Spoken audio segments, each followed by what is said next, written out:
सारी तैयारी 2014 को रखी। दस्तक में बात आज उसी दिशा की होगी। क्या वाकई मुसलमान नमो नमो कहेगा, या इस दौर में उसके जहन में वो सारी स्थितियां याद है जो इस देश ने दिखी, समझी, भोगी, या फिर सब कुछ बदल चला है? हमारे साथ खास मेहमान आरिफ मोहम्मद खान साहब हमारे साथ जुड़ेंगे। निदा फाजली शायर वह भी हमारे साथ जुड़ेंगे। कासिम रसूल याद साहब वेलफेयर पार्टी ऑफ इंडिया के जनरल सेक्रेटरी हैं, वो भी हमारे साथ जुड़ेंगे। मौलाना खालिद रशीद फिरंगी महली साहब लखनऊ से जुड़ेंगे। और स्टूडियो में हमारे साथ खासतौर पर संजय कुमार को हमने बुलाया है, सेफोलॉजिस्ट है, जो बताएंगे दरअसल इस देश में मुस्लिम वोट बैंक का मतलब होता क्या है। लेकिन आइए पहले एक रिपोर्ट दिखाते हैं, ये बात निकली क्यों और निकली कहां से। तो आप ये मानते हैं कम से कम कि कुछ हद तक कुछ मुसलमानों का रुख तो नरेंद्र मोदी के प्रति पहले से नरम हुआ? वो गुजरात के इलेक्शन के रिजल्ट बता रहे हैं कि कुछ लोग किसी भी वजह से कारण दोनों हो सकते हैं। आपके हिसाब से वजह क्या है? मेरे हिसाब से दोनों वजह मेरे सामने आ रही हैं। कुछ लोगों का ये भी है कि हाँ ठीक है गो हेड, और कुछ लोगों का ये कहना है कि भाई किसको लाएंगे आप, जिसको लाएंगे वो कौन से बहुत दूध के धुले में हो।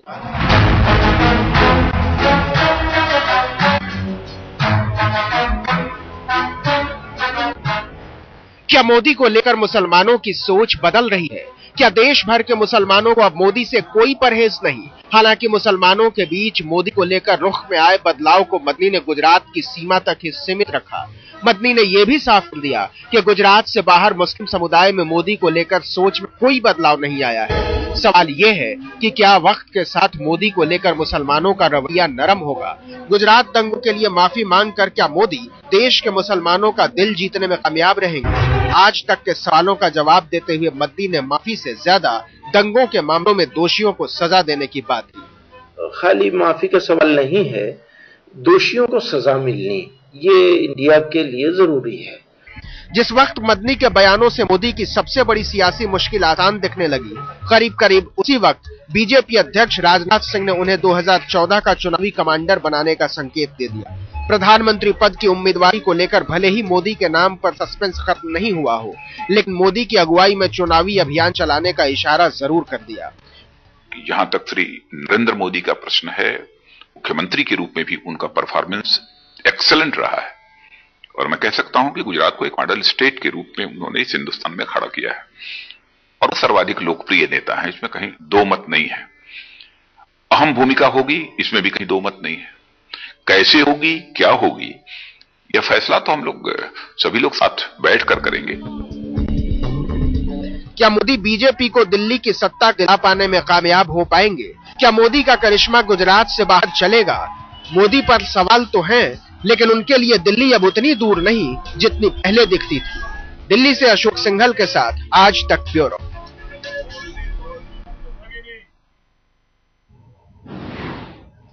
ये ऐसे सवाल हैं जिन्हें चुनावी बिसात पर देखा जाए या इस देश के सामाजिक, आर्थिक, राजनीतिक हालातों के बीच तोला जाए। खास व्यवस्था हमने की है। जो हमारे मेहमान इस वक्त हमारे साथ जुड़ चुके हैं, आरिफ साहब हैं, निदा फाजली साहब हैं, इलियास साहब हैं, फिरंगी महली साहब हैं, और संजय जी हमारे साथ स्टूडियो में। संजय जी आएंगे क्योंकि चुनावी बिसात एक बिछे उससे पहले। आरिफ मोहम्मद खान साहब, क्या यह माना जाए कि इस देश के भीतर अब मुसलमान अपने तौर पे राजनीतिक व्यवस्था में एक नायक खोजना चाहता है? क्या उसे एक ऐसी जरूरत आन पड़ी है जहां वो समझना चाहता है कि कोई एक चेहरा रहना चाहिए सामने, या फिर सिर्फ ये एक भुलावा है?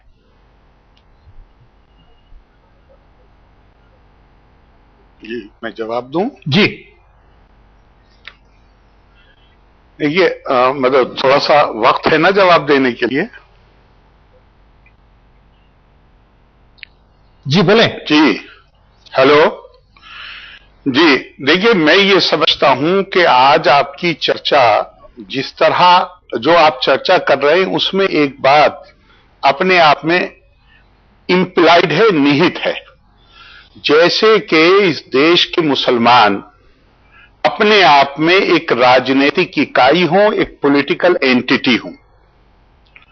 ये मत भूलिए कि ये डिवाइड एट इंपीरा, बांटो और राज करो, कि जो अंग्रेज की नीति थी, जिसको उसने 1858 से ऑफिशियली सरकारी तौर पे जिस नीति को इख्तियार किया, उस नीति के तहत चाहे वो नए संविधान के जो कानून आए, नई नीतियां आई, नए कार्यक्रम आए, उसमें उन्होंने जो पहले वाइसरॉय हिंदुस्तान में 1857 की नाकाम क्रांति के बाद लॉर्ड कैनिंग, उन्होंने अपने ये लिखा है कि हमें 15 करोड़ से ज्यादा लोगों के ऊपर राज करना है, जबकि इंग्लैंड से आए हुए जो शासक हैं उनकी तादाद बहुत कम है।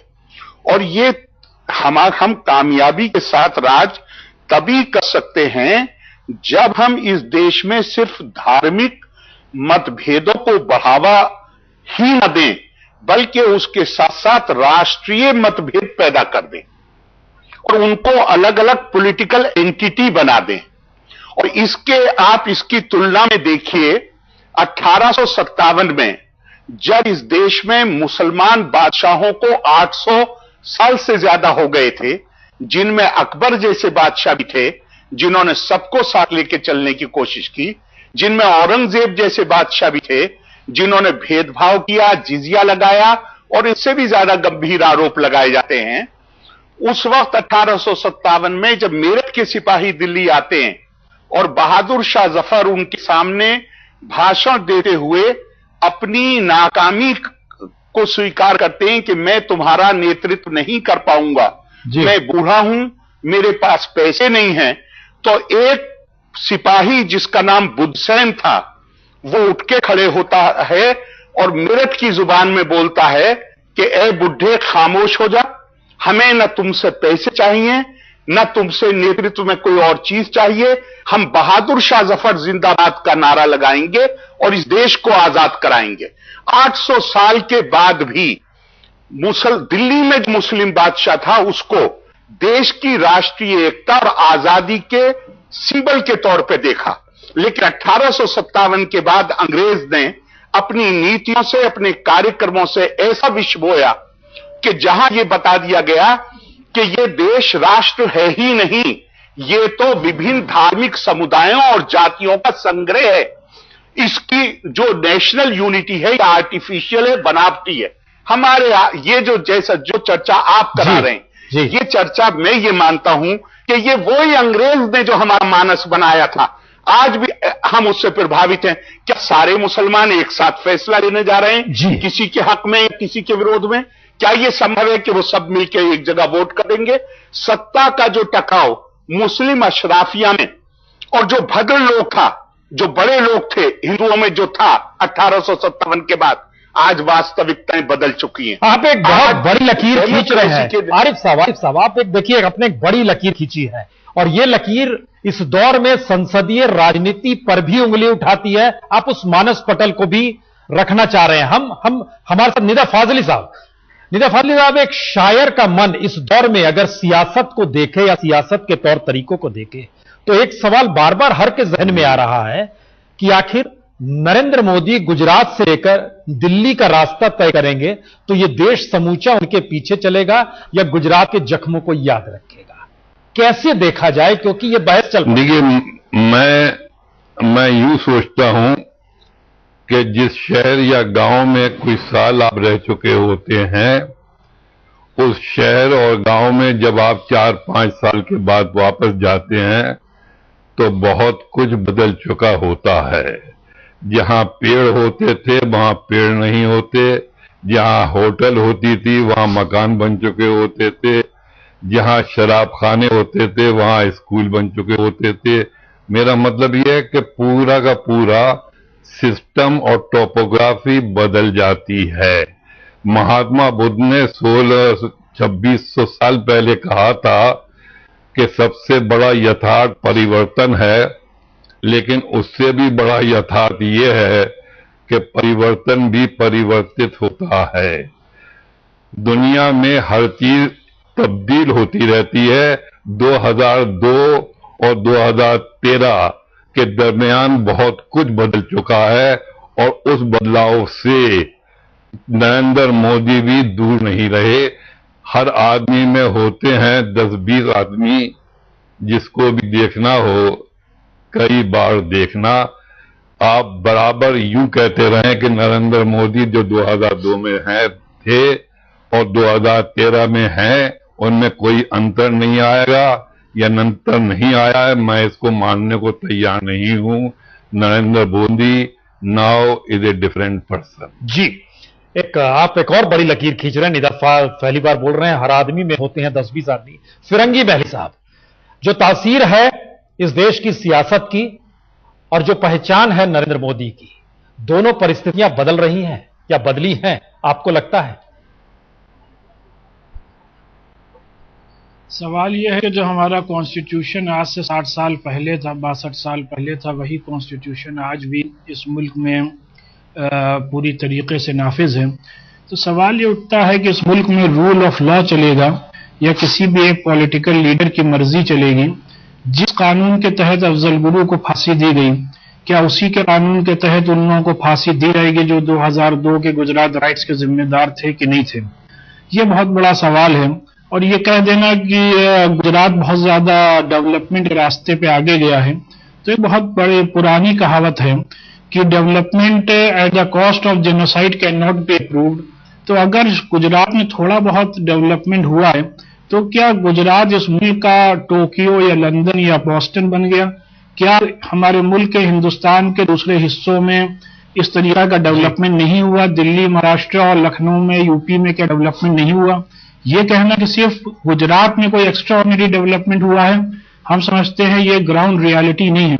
और इससे पहले अभी जो आरिफ साहब ने जो कुछ भी मुगल बादशाहों के सिलसिले में कहा, खासकर औरंगजेब रहमतुल्लाह अलैह के सिलसिले में, वो बिल्कुल भी हकीकत से दूर की बात है। औरंगजेब जैसा बादशाह इस मुल्क को दूसरा नहीं मिला, ऐसा बादशाह जिसके दौर में कोई भी कम्युनल राइट्स नहीं हुए।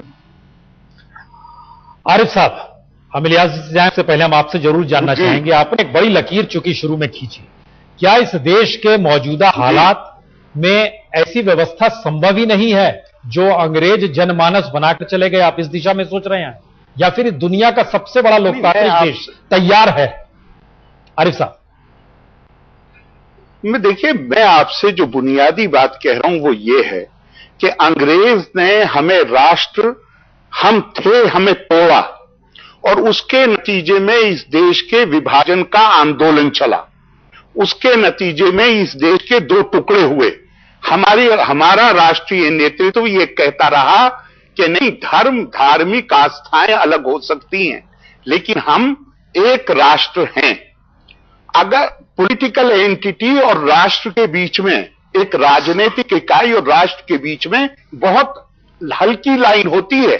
अगर हम इस पर तुले हुए हैं कि हम ये कहते रहें कि हिंदुस्तान के मुसलमान एक राजनीतिक इकाई हैं, तो हम अलगाववाद को बढ़ावा दे रहे हैं।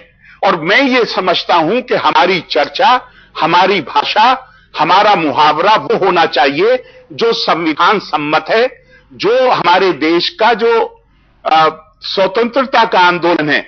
वरना तो हम क्या है, हम अंग्रेज को सही साबित कर, आज 62 साल के बाद ये तय करके कि जैसे हिंदू अलग फैसला करेंगे और मुसलमान अलग फैसला करेंगे, हम अंग्रेज को सही साबित कर रहे हैं और महात्मा गांधी को गलत साबित कर रहे हैं। महात्मा गांधी ने भी, देखिए आरिफ साहब, महात्मा गांधी ने भी एक सवाल ये पैदा होता है कि 2002 के राइट्स के जो लोग जिम्मेदार थे उनको सजा दी जाएगी कि नहीं दी जाएगी? ये इस मुल्क के कानून के तहत होगा कि नहीं होगा?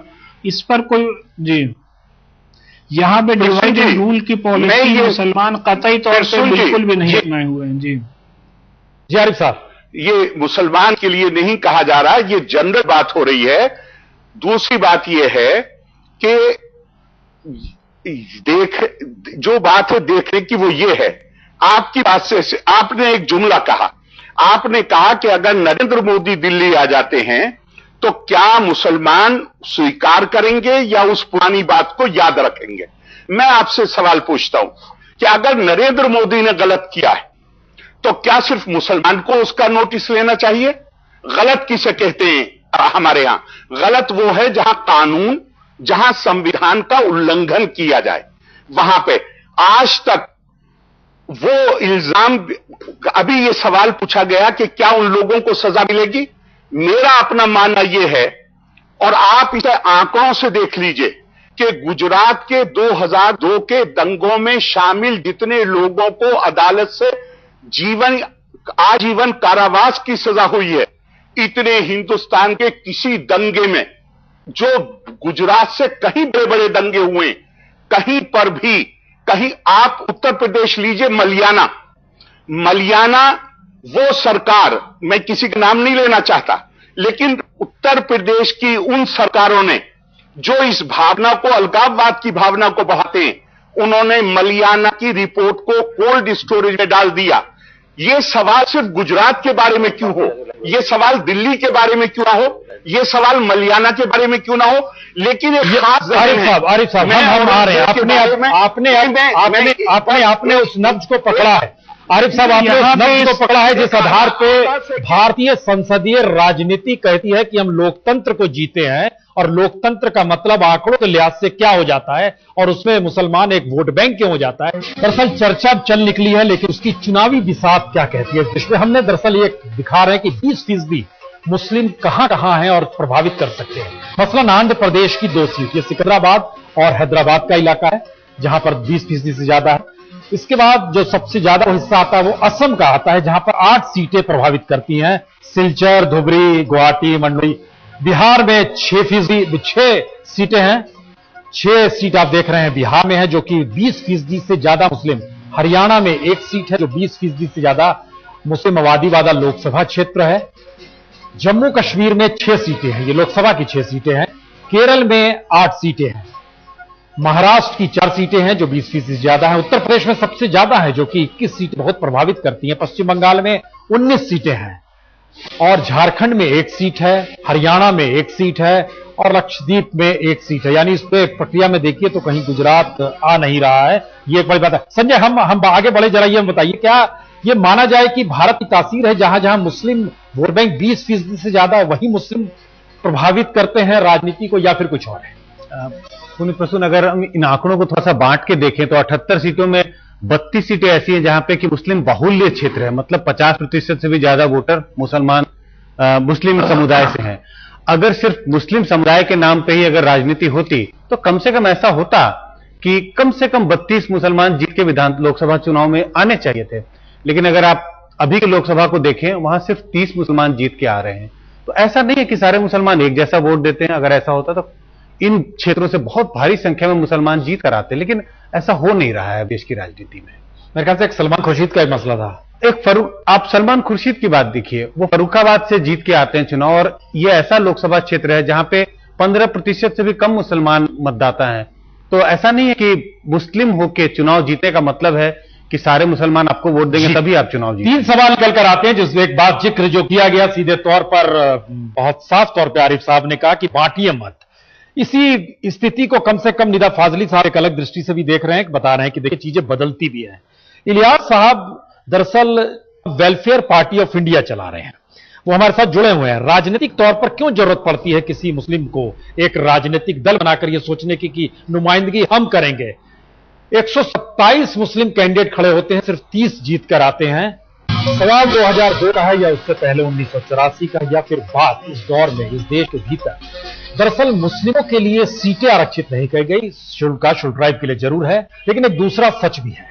आरक्षण को लेकर मुस्लिमों के जरिए सियासत हर राज्य में अपने तरीके से चली। याद कीजिए तो सच्चर कमेटी की रिपोर्ट आती है, सामाजिक आर्थिक परिस्थितियों की दिशा में ले जाती है। रंगनाथ मिश्रा की रिपोर्ट आती है तो आरक्षण के जरिए राजनीतिक बुलबुलें को छेड़ती है। कासिम रसूल इलियास साहब, आपने वेलफेयर पार्टी ऑफ इंडिया बनाई, क्यों जरूरत महसूस हुई आपको कि एक राजनीतिक दल बनाया जाए, ये जानते समझते हुए कि दरअसल आपको हाशिए की राजनीति ही करनी होगी और मुस्लिमों की नुमाइंदगी का नाम ही लेना होगा, जो आपके हिस्से में बहुत कुछ नहीं आएगा, हथेली खाली रहेगी? इलियास साहब, देखिए, पहली बात तो मैं ये साफ कहना चाहता हूं कि वेलफेयर पार्टी ऑफ इंडिया मुसलमानों की पार्टी नहीं है, एक जनरल पॉलिटिकल पार्टी है, सबके लिए, देश के हर वर्ग के लिए, हर नागरिक के लिए है, आम जनता के लिए है। हम जो है इस बात में विश्वास नहीं रखते हैं कि लोगों को धर्म के आधार पर, जाति के आधार पर बांटकर वोट बैंक क्रिएट किया जाए। हम देश की तमाम जनता को एक निगाह से देखते हैं और सबके हित में काम करना चाहते हैं। एक मिनट, हमारा मानना यह है, चूंकि आप सदस्य हैं, मुस्लिम उसके सदस्य भी हैं, हमारा ये कहना है कि बीजेपी भी यही बात कहती है, आपको इस पे आपत्ति तो नहीं है? वो भी कहती है पूरे देश की पार्टी है। और देखिए, बीजेपी कहती क्या है, करती क्या है, ये आपके सामने है। देखिए, बीजेपी ने मुसलमानों के, देखिए बीजेपी ने 2004 के इलेक्शन से पहले, जब तक कि उसने एनडीए नहीं बनाई थी, कॉमनवेल्थ प्रोग्राम नहीं बनाया था, उस वक्त से पहले उसके जितने मुद्दे थे, राम जन्मभूमि, कश्मीर 371 और यूनिफॉर्म सिविल कोड, ये सब वो मुद्दे थे जिनका ताल्लुक मुसलमानों से था। तो कहना कुछ करना कुछ, ये बीजेपी का एक तरह का चरित्र है और जाहिर बात है कि आप उससे आपको कंपेयर करके मत देखिए। आपने चुनाव कहां लड़ा हाल फिलहाल में? इलियास साहब, आप लोगों ने चुनाव कहां लड़ा? देखिए, हमने जंगीपुर में चुनाव लड़ा है, प्रणब मुखर्जी कॉन्स्टिट्यूंसी में। हम चौथी पोजीशन पर आए हैं जी। हमको सिर्फ 20 दिन का समय मिला था, बहुत कम पैसा हमने खर्च किया और हमने जो है 42,000 वोट हासिल किया है। तो हम ये मानते हैं कि हम एक विकल्प के तौर पे लोग सामने आना चाहते हैं। हम ये महसूस करते हैं कि आज जितनी भी राजनीतिक पार्टियां, खासतौर से बीजेपी हो या कांग्रेस हो, ये सिर्फ जो है स्कैंडल्स कर रही है, ये सिर्फ कारपोरेट की गुलामी कर रही है, ये सिर्फ मल्टीनेशनल कंपनीज के लिए रास्ता हमवार कर रही है। आम आदमी के देश में राजनीतिक तौर पर चुनावों के लिए जितना पैसा खर्चा होता है, वो इस देश में सबसे बड़ा बजट है। सवाल सिर्फ कॉर्पोरेट का, किसी एक पॉलिटिकल पार्टी का नहीं है। इलेक्शन कमीशन भी जो खर्च करता है, एक पूरी प्रक्रिया को बुनने में, ताने बाने को बुना जिस तरह जाता है, और उसके बाद जो चुनाव कराते समय जो ब्लैक मनी यूज होती है, वह भी आंकड़ा इस देश से छुपा हुआ नहीं है। निदा फाजली साहब, हर पार्टी एक विकल्प के तौर पर खुद को खड़ा करना चाहती है, करती है। आपने एक बात कही कि टोपोग्राफी तक बदल जाती है, हर परिस्थिति बदल जाती है, परिवर्तन भी परिवर्तित हो जाता है, और आपने उसमें नाम एक नरेंद्र मोदी का लिया। इस दौर में इस देश के भीतर मौजूदा परिस्थिति क्या बताती है?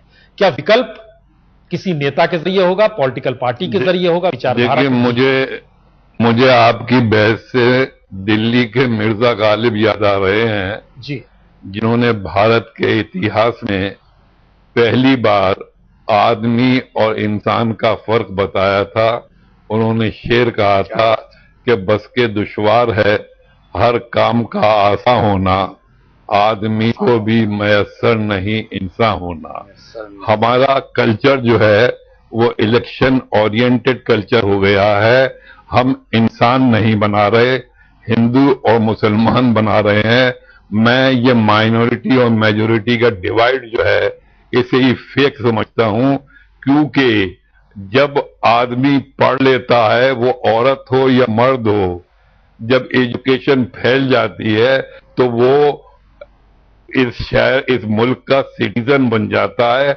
ये भेदभाव की राजनीति जो है ये सिंपली इलेक्शन ओरिएंटेड राजनीति है, जिसको नकारना चाहिए, जिसको इनकार करना चाहिए। हमें आदमी को इंसान बनाकर देखना चाहिए, और इंसान बनाकर जब देखेंगे तो फिर बहुत सी जो पॉलिसियां हैं वो सामने आएंगी और बहुत से राज जो हैं वो खुल जाएंगे। आपको लगता है निदा फाजली साहब की इंसान बना के गुजरात में देखा गया, आपको दिल्ली में देखा गया, 84 की बात हो, 2002 का जिक्र आता है बार बार? यूं भी है कि मुझे हिंदुस्तान का कोई ऐसा दंगा याद दिला दीजिए जिसमें एक मजहब वाले के साथ दूसरे मजहब वाला भी नहीं मरा हो। हाँ, प्रोपोर्शन की कमी हो सकती है कि साहब एक मजहब वाले 2 मरे हों और दूसरे मजहब वाले 10 मरे हों, लेकिन यह हकीकत है कि जब तूफान उठता है तो उस तूफान में मजहब नहीं, आदमी मारा जाता है, और आदमी की पहचान सिर्फ आदमी से ही होती है।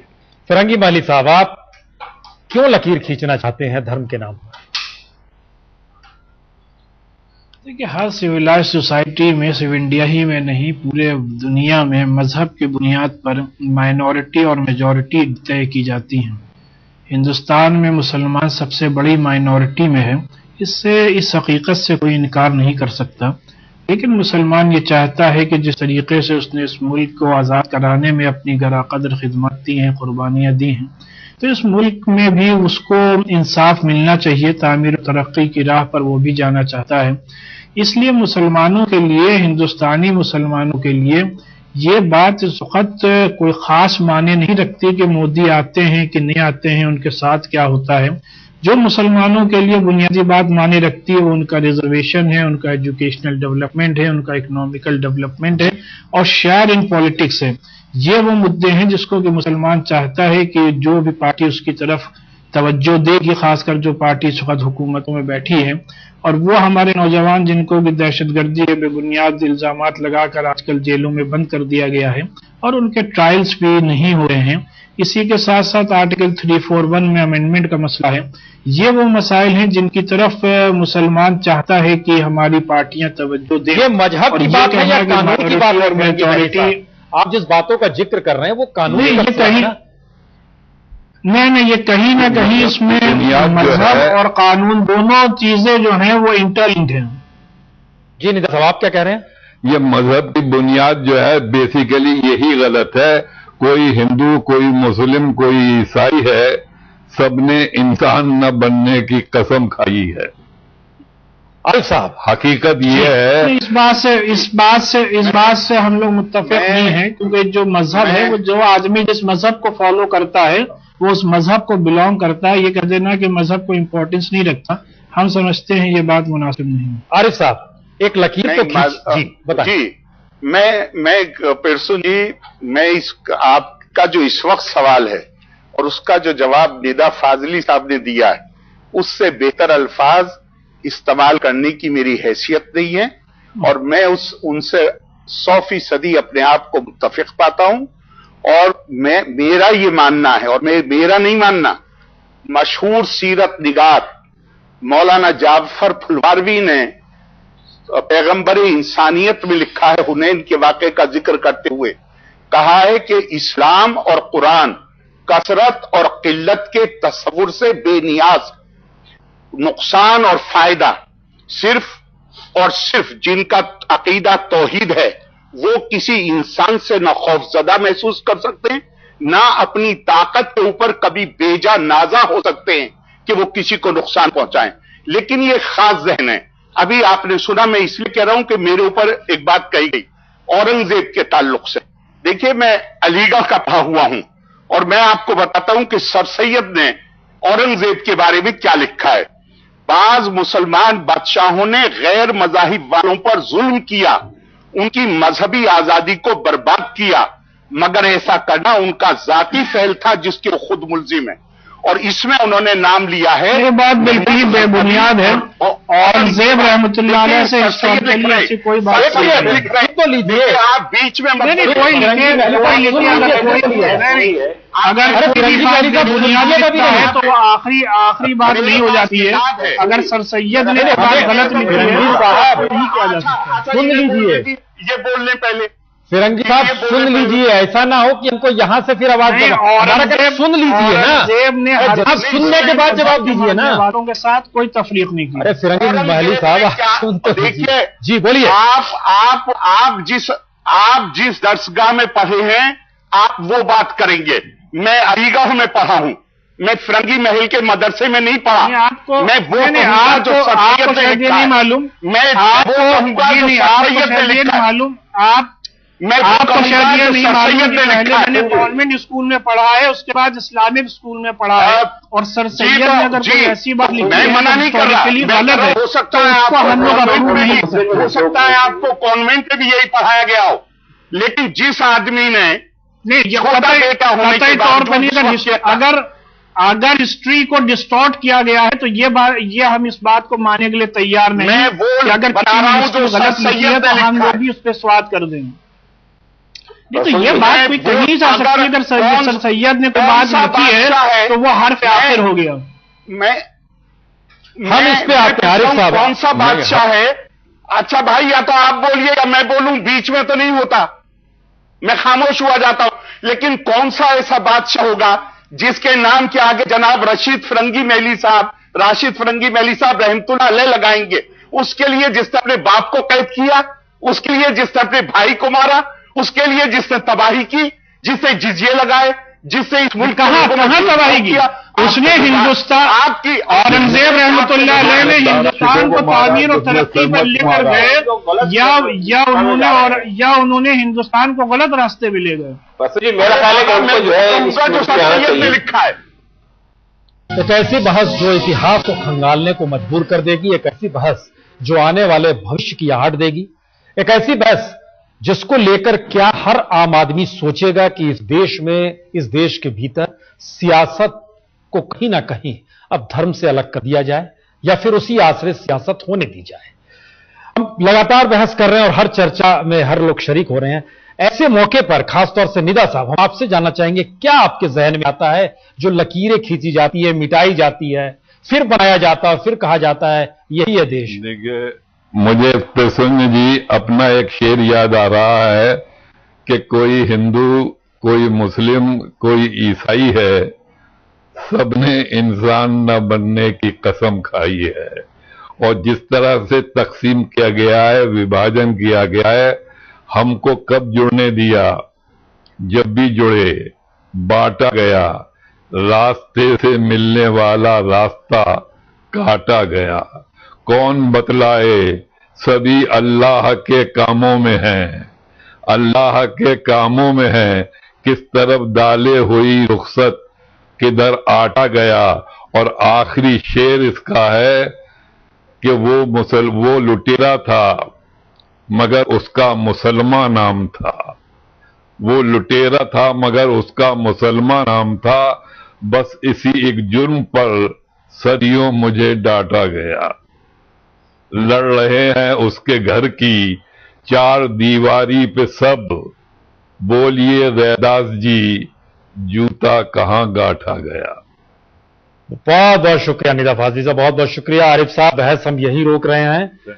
और इलियास साहब बहुत बहुत शुक्रिया, और रंगी महली साहब बहुत बहुत शुक्रिया। संजय बहुत शुक्रिया, आपने एक बिसात बिताई थी। लेकिन ये एक ऐसी बहस है जिसमें जाहिर है बार बार इतिहास के पन्ने भी पलटे जाएंगे और आने वाले देश का भविष्य भी देखते हुए एक आईना देने की तासीर भी